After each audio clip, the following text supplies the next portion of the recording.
Welcome back to Power CEOs, the truth behind the business. Folks, entrepreneurs love starting things. Investors love buying things. The wealthiest people often know when to do both. One of the biggest decisions that entrepreneurs face is whether to build from zero or acquire something that's already working. Amy, you've done both. You've built businesses, you've invested in businesses, you've acquired opportunities. Let's talk about the realities nobody discusses. Looking back, what are the advantages of buying? You bought into franchise, for example, versus building like you did in real estate. So buying into a franchise, there's a set of rules that's already there for you, established. There's people who've gone before you and been successful, but you still have to blaze your own trail. You're still in your own area, you're still in your own location, you're still right where you need to be, and you've chosen all of that for yourself, even if with the franchise. And so those things, the marketing that goes along with that, the working hard and developing your own clientele, the getting people in the door, that's still all up to you. But the franchise name, hopefully that you're buying into, has some value, which has been very helpful for us with our HTO. So let me ask you, what attracted you to HTO, and did you look at other opportunities in addition to this one? And what was it that was the differentiator that said, you know what, these people have it together, they have exactly what I need, and I know I'm going to be successful with this? So we did. We had actually gone about 3 rounds into Chick-fil-A, and then they wanted us to sell my real estate business and have it just be a women-owned Chick-fil-A. And no way in the world was I selling my real estate business because that was my love. But then we started just looking around at different things and different opportunities, different brands, what they meant. We went to a HTO in Lubbock, Texas, and we were at a horse show and walked in, and the atmosphere was friendly. The young people were there that were wonderful, and we really thought that that was an opportunity to not only grow our wealth and grow our family, but grow young people. And so that's been really exciting to have that opportunity with our family also. But that is what spurred us to call. And when my husband called, they were like, oh, your wife called 3 years ago about this. I'd totally forgotten that I had done that. He called and he's like, did you really call them? I was like, oh yeah, I totally did. But at that time it wasn't, we were in the middle of Chick-fil-A stuff. So that didn't work out, but it's been a great opportunity for us. Well, I just want to highlight what she just said, folks. Like, she had called 3 years prior, but it wasn't the right time because she had made the decision to go forward with the Chick-fil-A process. But the timing, the opportunity was still there when it was right for them, when they were ready for it and it was the right move for them. So a lot of times entrepreneurs, and Amy, maybe you see this too, like we get shiny object syndrome. We're afraid we're going to miss out. Or we're afraid if we don't take this opportunity, even if it's not the right opportunity for us exactly right now, that we're going to never have that chance again. So you just went through that. You went through that because you made the call, and then you went down the road and didn't even end up with Chick-fil-A. And then you guys found that opportunity later, and you're mentoring your team. How do you pass that lesson to your team? Because I think that would be really valuable for the audience. To my real estate team? Yes, so that they don't necessarily go for the opportunity that's not perfect for them at the moment. So I think vetting an opportunity is so important, and how you do that should be a step-by-step process, and there's no guarantees, obviously, but using the steps that are in front of you and using all of your resources to vet. We once tried to buy into a cleaning company, and we actually gave our money to them as a team. We all came together. We looked through their books, all the things. Well, I never thought to run a criminal record on this person. So hard lesson learned immediately, because there were some criminal records. They'd cooked the books, things like that.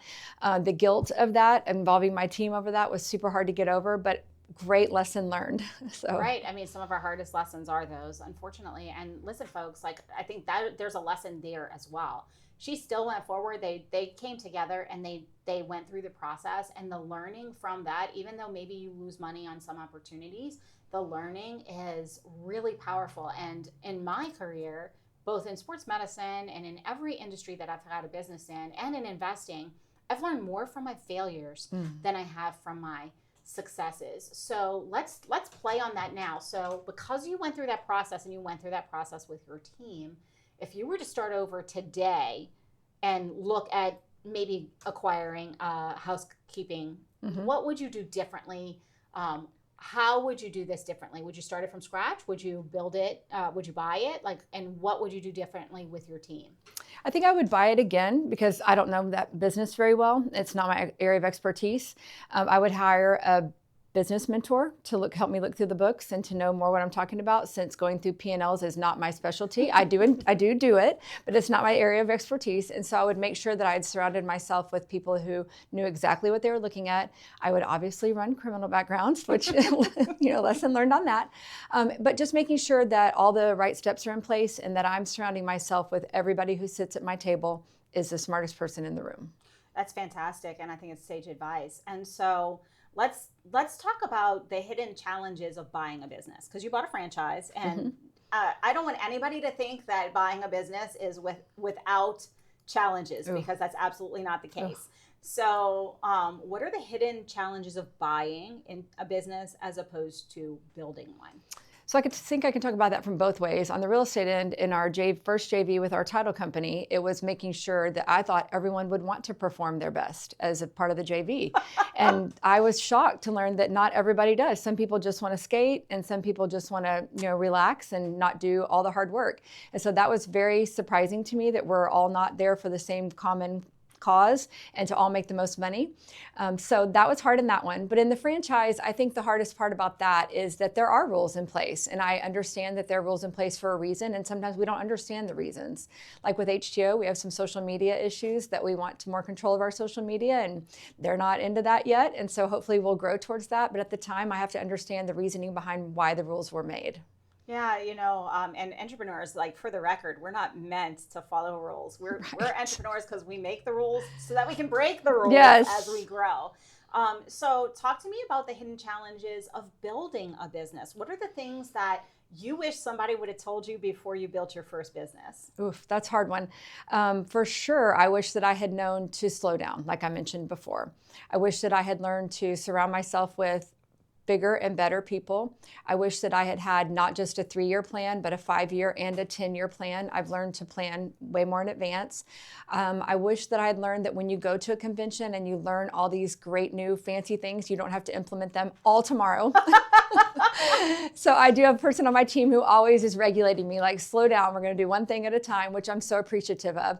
I've also learned that not everyone has to be just like you, that you do need people that are not drivers. If everyone is like you and everyone has this personality that's go, go, go, go, go, you're going to go way too fast and you're not going to succeed. So learning from everybody's strengths and weaknesses is key. And making sure that team has every weakness covered as well. I think that's really powerful. So I'm going to talk a little bit about HTO for a moment, if we can. So most franchise owners only own the franchise company or the operating company. But you own the operating company, you own the land and the building on the land. How does that change the economics of the deal when you're evaluating the deal? So it meant that we had to put a lot more money into it, obviously. But I could not picture at this moment, we may do it differently next time, but I could not picture building, say, $1 million building on someone else's land, and then they now owned our building. That was really hard for me as a real estate professional to digest.